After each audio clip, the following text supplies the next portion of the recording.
doing the whole Go Beyond Human at the Heart together, and what happens and what typically happens in the day, and they've got some stories that they're going to tell us as well that we can hopefully use in terms of some of the objectives for today. So thank you very much, Jimmy. This is Beauty and the Beast, Jimmy. Yeah, after this one, when it goes live, I'm going to move from being a mini to a Bugatti or something. Yeah, as you see in the video, it sort of covers most of what happens on a busy day. Yeah, but a lot of it, not a lot of it, leaving the car rolled into the back of the other car. It looked like it was actually, might have been set up for the cameras, but believe me, it wasn't. This happens. People just tend to hop out of the vehicle and go, and one of our boys will be on patrol and notice his waist up against something else. The gentleman that came into block A, if anybody's seen that bit there, couldn't really miss it. He missed the entrance and exit and went for the bit in the middle, which was the curb, and left his car with 4 wheels, so not touching the ground. And it actually happened when we were filming in the car park. And then you seen Kelly's run the ball down, because that actually shut the whole block on one of the busiest days, which meant nothing could come in, nothing could go out. So Kelly's run the ball, and we managed to get him towed off the curb and on his way. As we said in the video, our lads would be the first face that the majority of passengers would see, more so in the long-term car park. I'll pick the blue. It's the furthest car park out. It's our sort of cheap and cheerful one. And it's like, it's 2 big fields. It's what it says on the tin. It's a massive area, broken into rows as opposed to zones in the red. So if you have somebody who's driving up from the middle of the morning, 3 AM, pitch dark, could be a horrible morning, park up their vehicle, young kids, buggies, cases. We always like to have a face, or 2 faces there, full high vis, very visible, flashing wands, torches, to give people a dig out, to get from the vehicle onto the bus and then up to the terminal. And then we're there when they come back as well. And one of the big reasons we're there when they come back is they've forgotten where they left their car. People think it's a simple thing to do, write down on your ticket or whatever, but believe me, John will go into it later on in a few minutes, the amount of people that forget where they park. And the blue car park, again, broken into 2 sides, one Y and Z, the other one UVWX into the zones. People would park in Y27 and are convinced that they put it down in Z, which is the way down the other end. So again, we're on hand with a vehicle, hop into the vehicle, we'll drive them through the car park until we find a vehicle for them, and they're delighted with that, believe me. I suppose, on a personal one, for the summer, the month of June was our busiest. We were jammed, for want of a better phrase, but our competitors were jammed to the point they were turning people away. Literally shut doors. We weren't booked online, not a chance. And we noticed that we had a lot more gate customers arriving up, and then of course, penny dropped. Quick Park, all the hotels, no spaces. And we were sort of proud to say that we didn't throw any person away. We got to a stage that we had to look at it with our asset care lads, and we manufactured a new car park within 24 hours. We borrowed some spaces from our friends in car rental, a bit of Harris fence, some hardcore on the ground, a bit of line marking. And within 2 days we gave ourselves an extra 200 spaces. And it was unbelievable. People were coming in and saying, look, you're giving me a space. I thought I was going to have to leave the car on the side of the road. So I have to say, that worked really, really well for us. John again, Brian is the ACC, he has his own stores to sell customers with their own bits and pieces, maybe John on the ground. It goes from kids leaving cuddly toys to people leaving keys to the house they're going to, passports.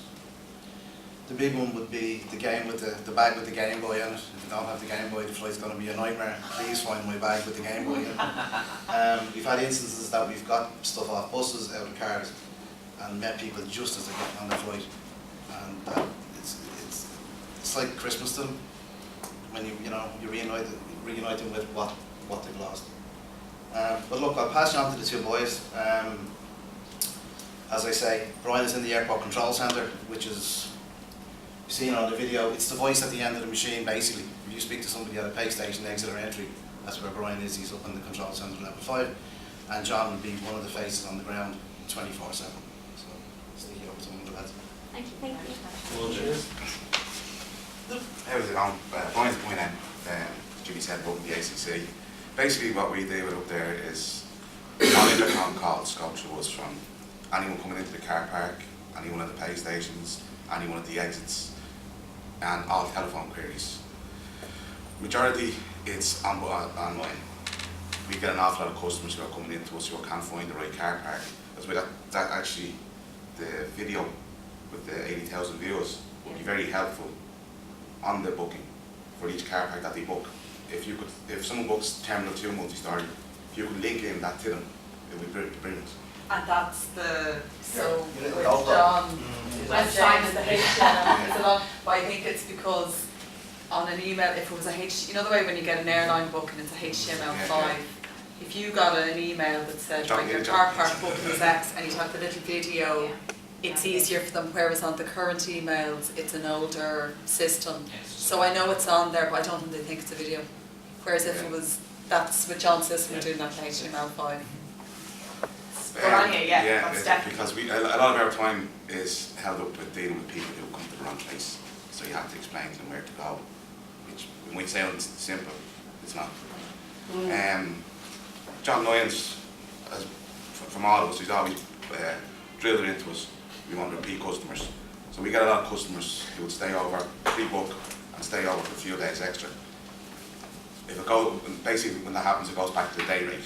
So if they're paying €15 a day online, they're going to pay €40 a day for the overstay. But John always says to us, don't charge them the 40, charge them what they pay online.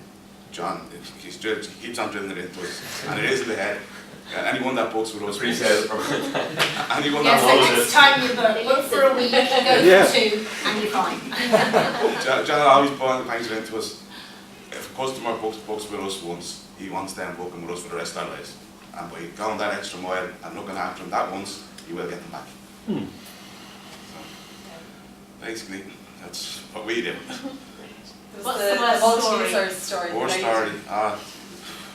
The fellow worked for us a few years ago, John, he retired, and he always said he was going to write a book and he was going to call it Multi-Stories. Where do you begin? From the person who had a heart attack, thought he had a heart attack in the red car park years ago, whose wife was waiting at the terminal. At this stage, police, everyone was looking for him. But your man didn't get on the shuttle bus, so he got on the 41C. And then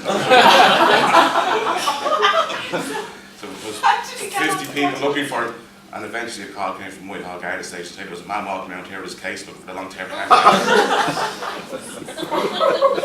Oh, an aneurysm.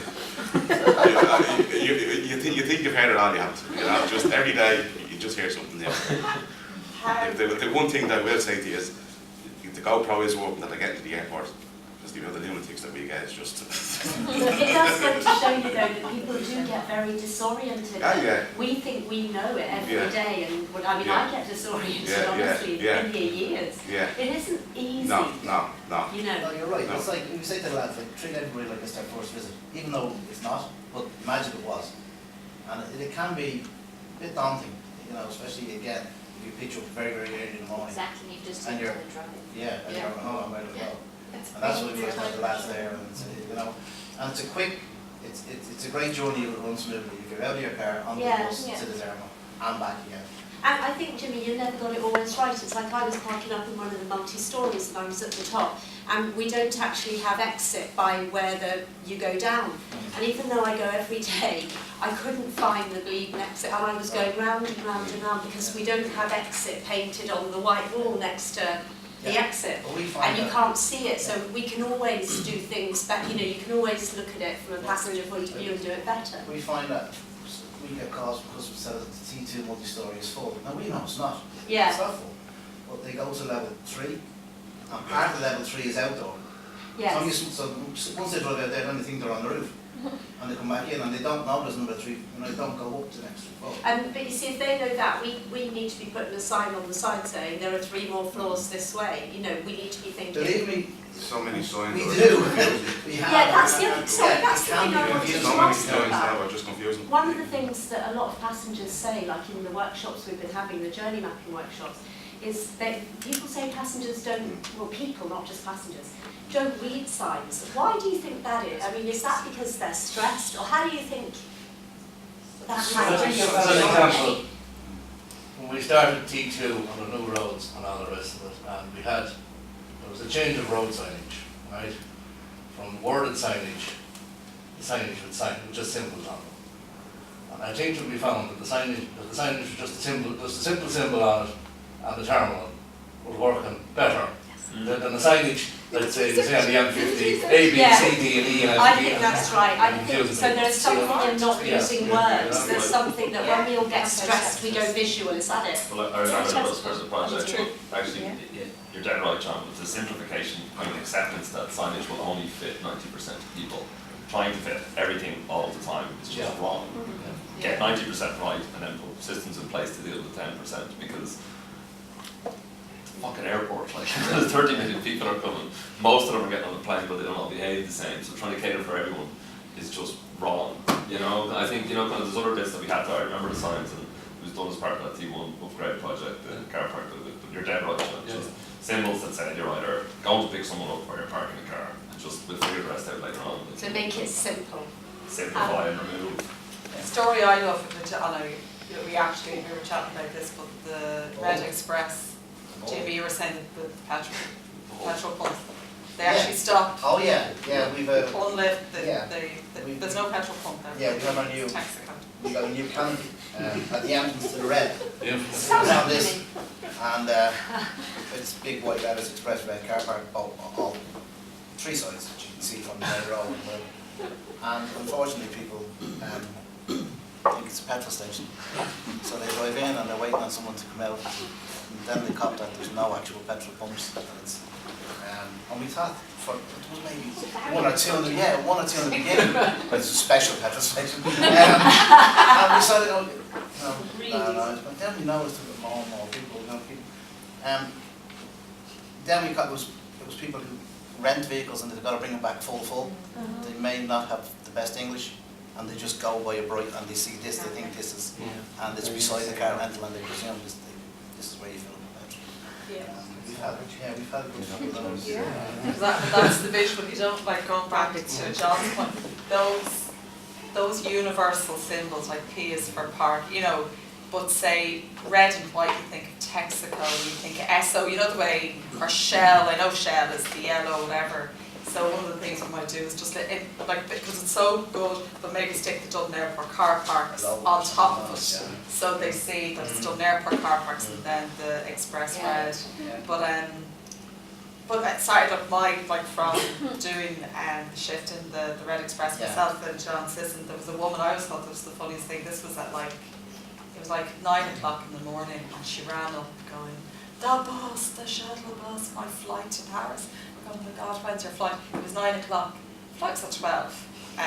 But she in her head was like, I was like, we have 3 hours, you're grand. But she was just crazed with anxiety. So again, John popped her into the car, got herself and the kids up to the terminal. Somebody like that, we know they're in a panic, and when they get to the terminal, they're going to be in a worse panic. So if we can, we'll pop them into the vehicle. Pass them over to the terminal staff to look after. There you go. And we'll drive them up, but when they're driving up in the car, we say, look, you've got loads of time. Rather than them sitting on the bus and nobody's telling them what the story is, drop them to the door. And if they're Ryanair, look, you're in there, you're down to the right, or whatever airline it is. So you're just hoping that by the time they get to check in, that they've calmed down that little bit, as opposed to. I think it's interesting, isn't it, though, what the panic does to your brain. Do you know what I mean? And the anxiety, and what's that stuff that gets injected into your body when you're serotonin, what is it? Adrenaline. Adrenaline. And something serotonin. That just turns you to somebody you're really not normally. But it's not like, you know, there's such a cost implication if you do miss your flight. It costs hundreds of euros, which most people don't have. So there's one little thing you're going to make sure is on time. The kids can be late to school, you might be a few minutes late to work, whatever. You're damn well going to make sure you're well on time for your flight. I'm drifting in from that now. I'm not in my own piece now. As I said, John Dorgan is my name. I'm 10 years in the airport. Most of it, or all of it, on the ground. I'm only recently appointed a coordinator step up. I'll start by saying this 3 phrases we get every single day of the week. My car is missing. Car won't open. Right? Where do we park in the car park? They're 3 of the most common phrases. Right? As a CSA, as CSAs, officially we know our car park stuff and our information and all the rest of it. But we're also considered to be an extension of the information desk inside. Because we're not only asked car park stuff, we're also asked what airline goes from Terminal 1, what airline goes from Terminal 2. Right, okay. If we're up at the airport, what bus goes where? Right? Where do we get taxis? Where do we get car hire? You know? Even in the extreme, I mean, you're literally asked everything. In the most extreme cases, is where's McDonald's? You know, you're asked everything, right? And as was said in the beginning, and said by Jimmy, for a lot of people coming into the airport, we're the first point of contact and we're the last point of contact, right?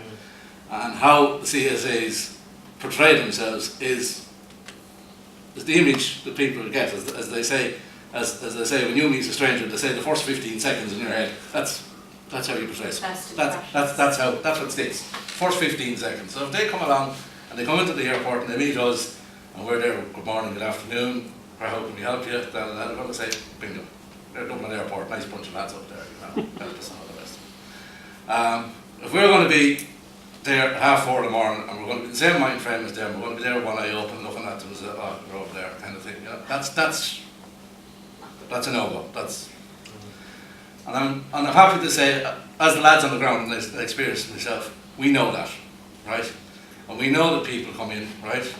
And most people come into the airport. I'll take the majority, I'll take the group actually that haven't used Dublin Airport, right? They come in after you M1 or they come in after you M50, and as soon as they cross the threshold of the airport, no offence to them, that switches off. Right? So it's up to us, as CSAs and staff and all the rest of it, to take over. Right? To be their brain. To be their brains, right? To go this way, right? You literally just, right, you walk that way, right? Or you walk that way, right? Okay? That's where A, B and C is, that's where the ED and F is. Alright? Okay? Now, to move on and to give you some of the stories of what we're doing, I'll take a very fresh one that we had yesterday, right? One from the week. We had a lady park a car on behalf of her parents, right, who were coming back, right? Now the lady herself wasn't too familiar with Dublin Airport in its current configuration. She was here years ago, right? She had booked the car into the Terminal 2 surface car park, right? But in her confusion coming up, right, as I say, here we come to the barrage of signs on the overhead gantries, and she didn't know which one to go to, right? So she brought it into the T2 multi-storey car park, right, where we have a number of, on level 3, where we have a number of car spaces, right, given to various companies now. So she left it there, right. We were notified that this car was left there. We had found out that the car was actually booked into the reserve car park. We had the car moved, right, and it got moved into the adjacent car park, into the high side of the vehicle car park, where it remained up to yesterday. Now, the gentleman himself who owned the car and his good wife came back yesterday, right? I was on duty and I got this phone call I got this phone number on the phone, I picked it up and he says, he was all in the panic, nice gentleman from the west of Ireland, but all in the panic, big heavy Galway accent on him. And he says, herself says you moved the car, I don't know where it is, can't find it, can someone be sent up, right? So I went up myself, right? I determined where he was. He was actually on the check-in floor in Terminal 2. I drove up, we actually picked him. I picked him up in the car, brought him around, dropped him where his car was, and he was actually very appreciative of the fact. He was all apologetic, and sorry, she left it in the wrong place and caused all sorts of this, that and the other. And we said, no, you're fine, it was grand. And I believe we got some sort of a little thank you or an appreciation by email this morning for it. They're very appreciative. That's typical of what CSAs and the coordinators do on the ground, right? And that's what we do to help people, right? And in the broader context, then that gives them a better idea. Oh, well, you know, they're not a bad bunch up in the DAA. You know, you're in trouble, they look after you. You know, and that's what we have been doing. That's what we want to do. And you know, someone comes up with us and with any sort of a question or a query, we want to be able to answer it. And if we can't answer it, we want to be able to say, well, unfortunately, we can't answer that, but we can divert you to someone who can. When are most of the queries? Is it people going out or is it people coming home? When are people in the You can get it both ways. Is it You like can get it both ways, yeah. Depends on your position, but You can get it both ways. Would you get lots of, like, say when they are going out, would they say, oh, I forgot, I don't know, they'll know the airline, but they won't know if it's T1 or T2 or Yeah, no, you would, yeah. Do you ring up to the operator? How do you, We do have, you know? when they're coming in, we get an alarm that they're in the wrong car park. So we speak to them and we ask them where you're booked for, and they tell us the airport. And it narrows it down. That's right. When we said in Bailey Prime, we did have a woman who booked her flight from Booked our parking through Cork. Cork and flew out from Dublin. Yeah. She was wondering why she couldn't get entrance in. We have an alarm on us, we have to make it up. It So is you'd like say, that. and if they, Your online booking, it really is a panic. Yeah. What's the thing you're Fairness, you should know most if you're on the proud right of side. that you've done over the 10 years you've been here? The thing that makes you feel proud that you did something. Well, basically just for me, it's the customer engagement. I just love looking for the person that's in trouble. Right? It's a skill. It's a skill that we all pick up eventually. You know, we can come in as new people first, and we can be just the same as everyone else. We're just some guy in a high vis and all the rest of it. But with experience, right? You can literally stand there. You can scan a group of people, and before they even come over to you or look at you, you know. They're looking for something, they want to know something, all the rest of it, and you're in your head. 9 times out of 10 he's going to walk up to And you now and what's ask. the process in your head though? Is it oh great, here's somebody looking for help, or is it I'm delighted I can spot the person who's in the worst trouble, or is it what sort of process do you go through in your head when you see that crowd? Well, it depends on the arena. I mean everybody is different. I mean when you're in customer service you expect absolutely everything. You have to deal with the light-hearted people and the genuine people that I'm lost and weren't going penny. But you also have to get the fella that's purple and steaming at the ears and it's all your fault. DAA, it's all your fault. You have to deal with those as well. You can't just turn around. And if you can get those type of people, and if you can help them, and if by the end of the experience they're smiling and saying, oh sorry, I didn't realise the work like that. Oh yeah, get the ball, well done. That's really satisfying. That's the icing on the cake for me in a situation like that. Brilliant. We have an area that the lads would be just outside the back of Block A and Block B, what we call the point. We call it Point Ron because we used to have a lad who worked for us called Ron, and that's the only place he went to. So we just left Ron at Point Ron, and that was the only use. But we still call it, we said so, we head out every night with a point. But you're in a high-vis jacket out there, and it's happened that I've been out myself with a jacket on or whatever it is. You have to know where nearly every bus stop is, where every bus goes to, what time they go at. Because you're information, you're a magnet for questions.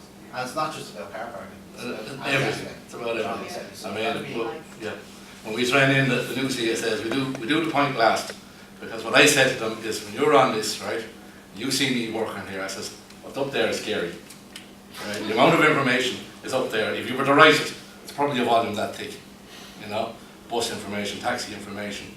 They even ask you things outside of Dublin. You'll have people coming up to you and say, oh, I'm in a hired car, I want to drive to Galway. Where do I go? And they're asked, oh, you have to go down the M50, you have to go junction 4, you have to go through Lucan and on that way. That's the type of thing you get asked. And as car park CSAs and people on the ground, that's what people expect us to know, and that's what they expect to get. And if they get the service like that, well then, as I said, they're happy, game ball, them lads are on them lads know what they're doing up in the DAA, we'll go back there again. And that's just a tiny part of the experience from us on the ground. We get far other things as well, good and bad.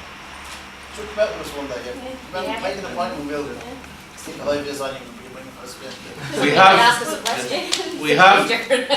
We have opened the eyes of people, both inside and outside of this company. They'll say, oh, sure, all you do is stand around all day in a high vis parking cars.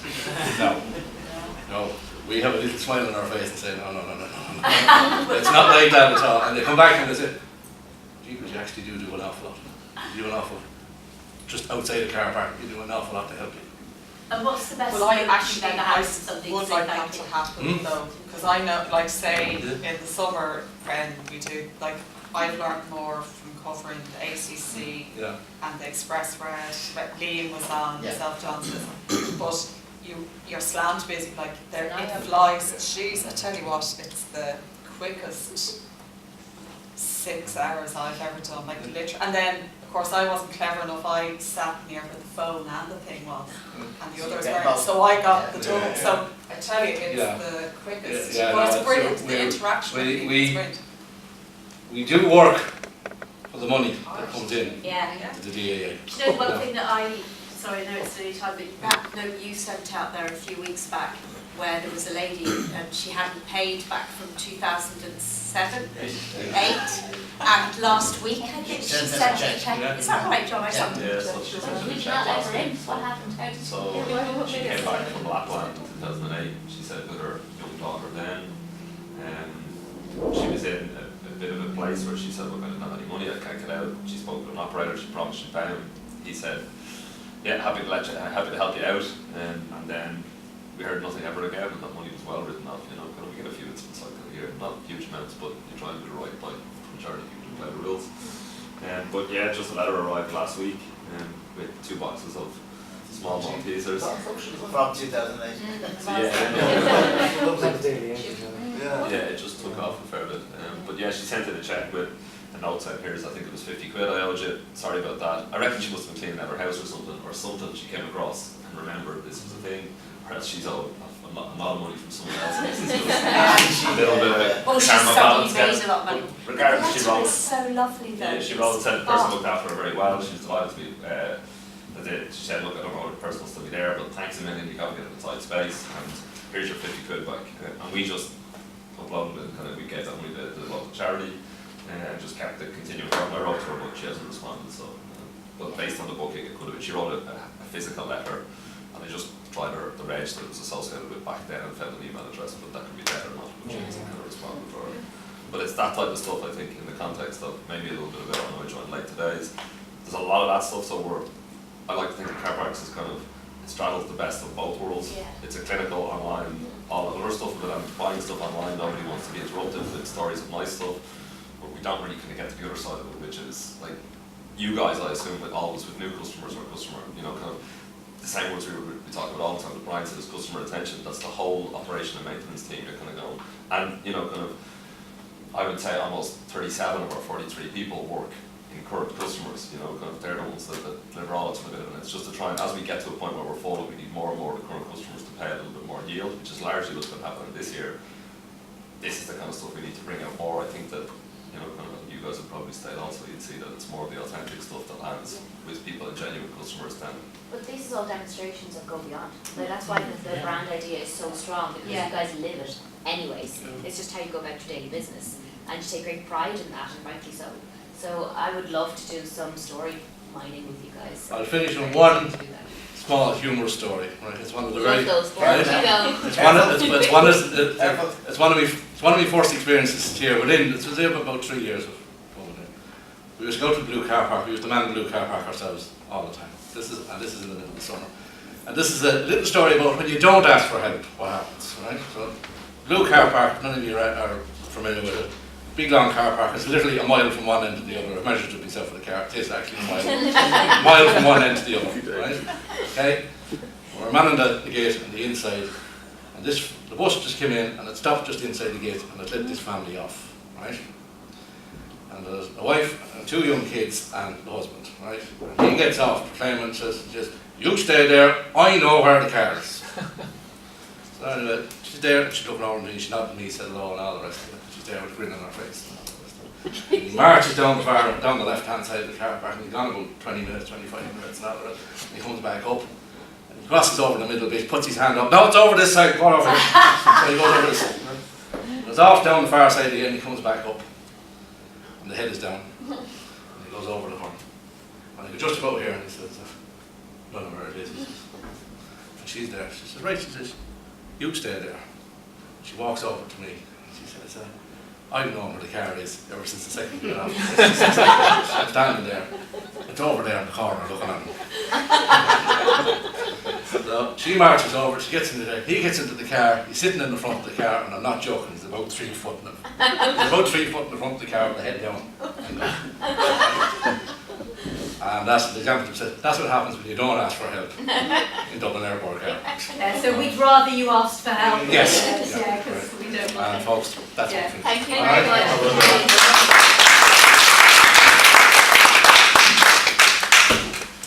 Thanks, Jimmy, Brian, John, that was fantastic. So I think you can see there's really lots of good stories out there in terms of go beyond human heart, what we're doing on a day-to-day basis.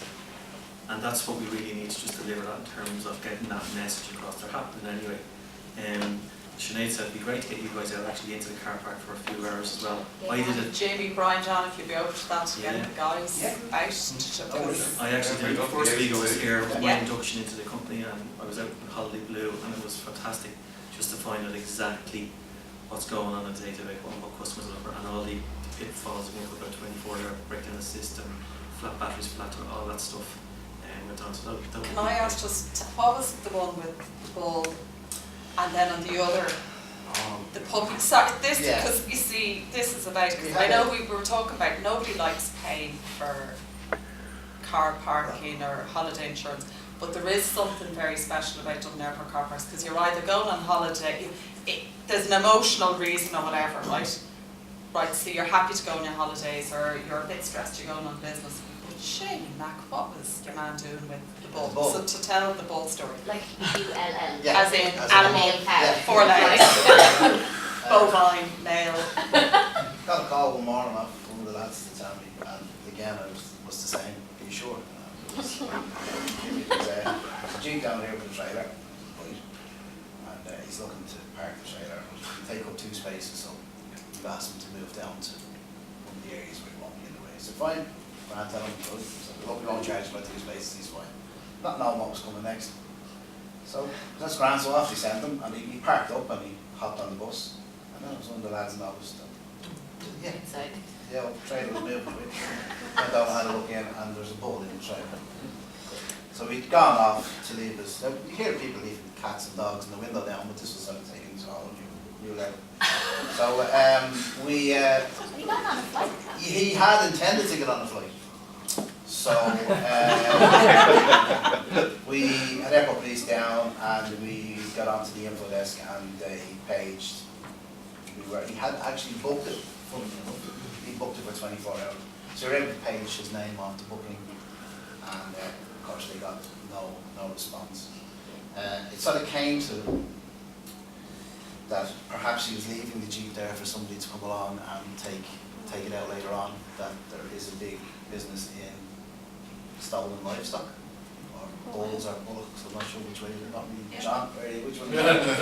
It's a bull is going to fucking get you, a bullock is. So seemingly it was, it could have been that this was stolen and it was parked up, it was left up, and then somebody was going to take it out the next day. Foolishly, but I don't know why he booked that way. Well, yeah, sorry.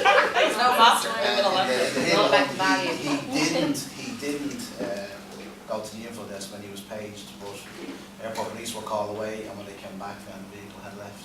So he obviously tweaked that somebody had Somebody's caught on to onto this. it. Yeah. So that was gone. That's hilarious. We have we adopted a kitten one time when the lads adopted a kitten. So we took it home.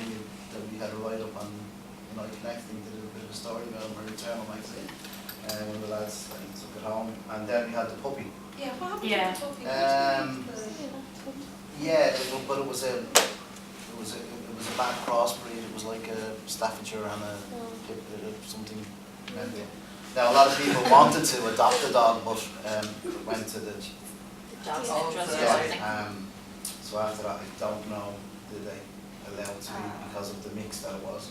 It was So dangerous. we didn't hear, but that's just one of the, that have come And across. where, was it in a car or was it in the Left in a car little park? box, decided, and somebody just decided not having it and just left it. Now we've come across numerous times people would leave their pet in the car if they're going in to pick somebody up. There's been a few distressed ones that airport police have actually had to sort of break a window to. Right. Yeah.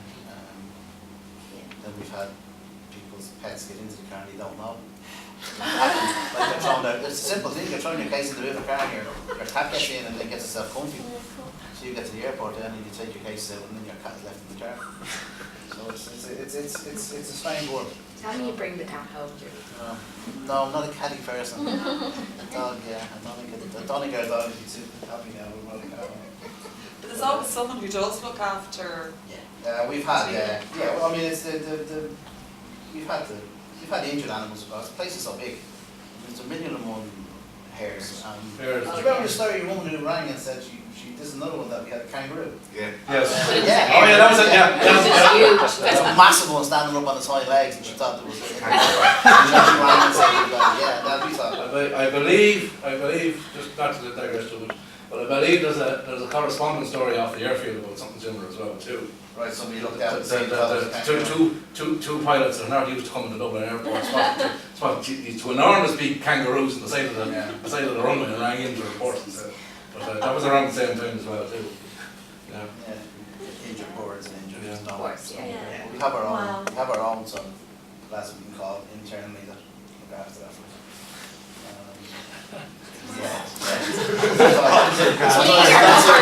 Sometimes the ending is take a while to ship the answer around. Don't tell that story. My Funny last rats, Daddy. question, Stormophilia, what was that Sunday and Monday like? We were very well prepared for it, I can tell you that now. We took in anything that we thought would cause any sort of damage, signage. We took in all our bollards, we took in all our fences, everything was locked away well before. We did also have a couple of members of staff on the roof level of both multi-stories C and T2. We closed off the upper level so you couldn't park up there. But of course we have returning passengers. So we had people stationed in the lift lobby. So if somebody came back and said that they'd like a trolley full of baggage, we just look, we'll hold on to your trolley here. You walk over, get your car and drive over rather than try and struggle with this trolley, because we've seen them take off up there and they're like a missile when the wheel catches them. So that went down very well. Actually, we had a couple of very good comments about that one. But we got away light with it. Overall, we got away light. But we had no issues with it. Everything went well for us. As I say, I think it was the preparation, so I got us out of the hole with that one. The biggest issue is the taxis and buses probably for the arrival. It was when they closed everything off, when everything stopped. I suppose it was the closure of the buses finished up. But we were in constant contact with the bus companies when they were able to tell us when they were going to finish their services. So our lads out front, we had extra people out front where the coach park is, so we were able to tell people, look, the Galway bus is going to stop service at 3 o'clock. And then eventually some of the companies kept going for as long as they could, but then eventually I think they were just all told to cease and everything went to stop, which left a lot of people obviously still in the airport, in around White's and around the aviation area. Everyone was sent home from that. The only people that were brought in was bar staff. Car park staff. Full compliment team.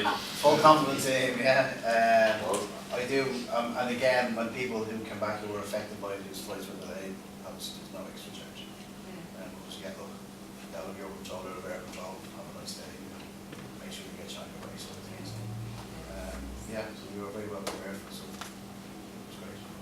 Worked out well for us. There are all stories like your woman who couldn't pay 8 years ago. They're lovely human stories. See, the big thing for me is the fact that you're in such good hands that say if you are worried about your flight, or say if it's a new airline, say if it's, I'm making this up, it's Flybe and you've booked and it's the first time they're flying out of Dublin, you're not even sure of the terminal or you're worried about the flight time, the guys will be able to ring up to the operator, you'll be able to find out, you just get, it's the moment you get into, so obviously there's the booking and there's more we can do. Like real simple stuff from even any of that to feed into it to say, look, booking confirmation, have the video, have the direction, and we'll find better technology to do it a bit better. But for me, it's just the expertise that you're in such good hands. It's the fact that you can say to somebody, Jesus, do you know what, I'm really worried, I think I'm going to miss my flight, or I've forgotten something, or we all have that where you're like, you know. I mean, you know yourself, you've covered the car park when we were on a away day. So and from memory serves me, the day wasn't that bad. If you put that to 4 o'clock in the morning when it's booking out of the heavens, and you're dealing with somebody who just got off, who's just driven for maybe 2 hours, and you have to be on board, you have to be on your game, end of. Yeah. And again, that's the times when you get somebody who gets to the terminal and who has forgotten their keys, forgotten their passports, left their wallet in the car. We get a good few as well, and people that go abroad that are booked online, and when they're abroad, they lose their keys. And because they're booked online and it's license plate recognition, they're afraid somehow is going to get their keys, drive home, take their car out of the car park. You genuinely have to reassure them that it's not going to happen. Yeah. Because they're convinced that somehow they're in Tenerife, these keys are going to make their way to Dublin and the car's going to get stolen. It does actually, I've dealt with a few, but it's actually the point where it stopped them from enjoying their holiday. They're so worried about their car. A last thing, close to very true, the lost property, and I didn't realise, it's actually Janine that showed me that they actually have the photos of the lost keys. That's a big, so that was 2 of the calls. There was same thing, women over in Spain going, oh, I think I lost the car keys, not sure where they are. And I said, well actually, geez, that was a bit of a, can you have a look in the car? And it was down Holiday Blue. I went, well, I think so, but that would be a big ask, wouldn't it? To go down near the car and have a look around. We do. And then that goes to airports. The cars would be running at something. Oh, some people there, they can't even running. You found keys in the ignitions, the doors open. Engine ticking over. Yeah, but just as a general thing, I said, it's a comment we get on the ground, right? Especially when we're up on the point, and I think it's a big compliment, not just us as car parks, CSCs and staff and all of us, but the airport in general. We get it on a regular basis from people.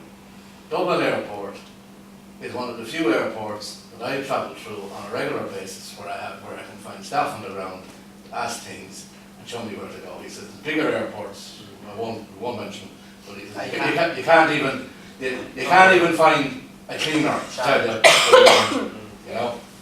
But Dublin Airport, you can always find someone to point you in the right direction, and I think it's something that the whole airport should be proud of, but we should keep working on as well to improve it better and better all the time.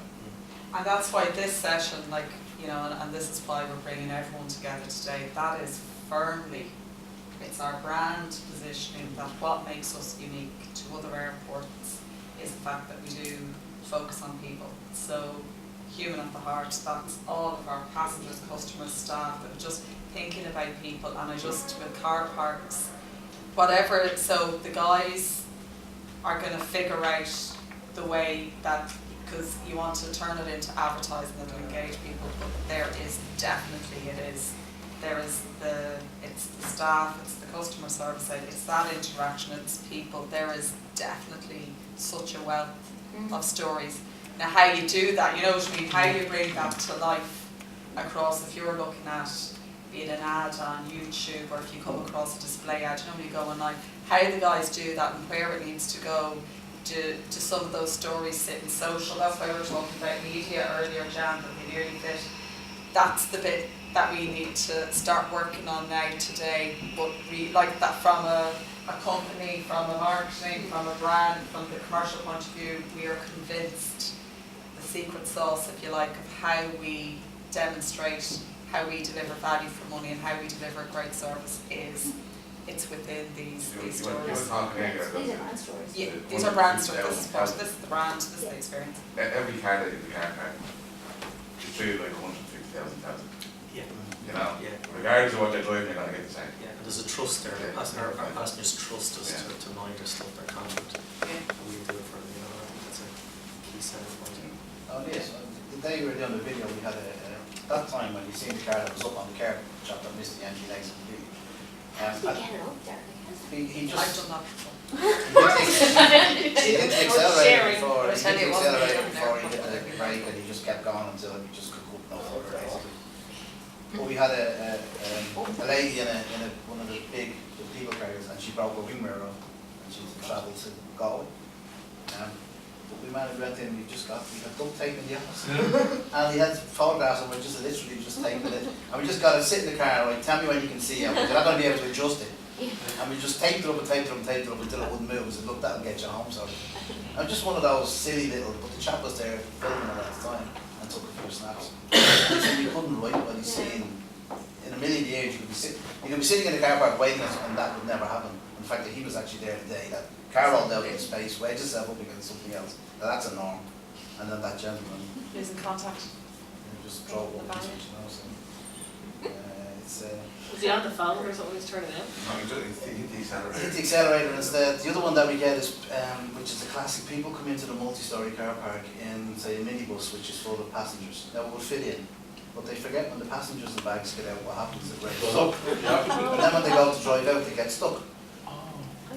I've So never done a we- minute because it's like yeah. not like you're driving an Arctic, Yeah. so you know. So we've had to go over and we would, you let the air out of the tyres, and we get a few lads to sit in the back of it. And you have to reverse them down the up ramp because they ought to get stuck. You can only get stuck. Sorry, reverse them back down because the traffic is coming against them. It's madness. It's yeah. I just think you do understand We're why very, it happens. we're, Say again? I do understand why it happens. Oh, yeah, you know, I mean, the yeah. state you get into. but that's what I was saying at the beginning there, just people just cross the threshold of the airport, that switches off. You know? Oh, do you think it's the brain that switches off, or do you think it's just you just become so stressed? But that it's you can't the think? stress that does it. Yes, You know, stress. yeah, and I was trying to, when I tried to experiment, especially to the new staff come in, I said, we go into the airport every day and we look at the signs, we see signs, right? People who come into the airport on our regular basis and they're stressed, all they see is a big square. And Yeah, they don't actually see what's in the middle, yeah. you know? And it probably all is all. It's just all drawn. Yeah. You know?